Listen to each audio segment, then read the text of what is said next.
Hello बच्चों, let's read the question. The question is saying which of the following is an infectious disease? पहला है malaria, दूसरा है diabetes, तीसरा है हाइपरटेंशन एंड चौथा है ख्वासियोरकर। तो आइए देखते हैं हम इसका की कंसेप्ट। तो अगर हम बात करें इसके की कंसेप्ट की, so the key concept will be infectious disease. तो अगर हम बात करें ह्यूमन डिजीज की तो ये मेनली होते हैं टू टाइप्स के। एक होता है आपका कम्युनिकेबल यानी कि इन्फेक्शियस मतलब वैसे डिजीज जो one person to another person spread कर सकता है। और दूसरा होता है आपका नॉन कम्युनिकेबल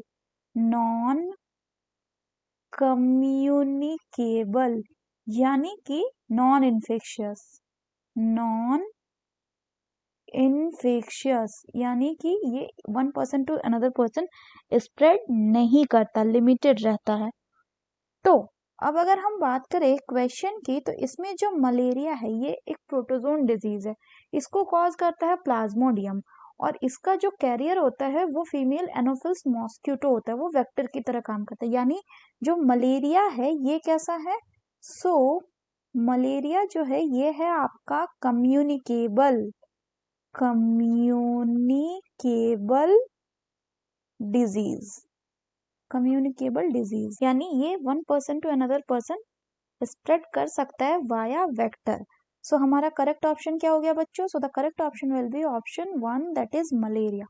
अगर हम बाकी ऑप्शन की बात करें तो दूसरे में है डायबिटीज।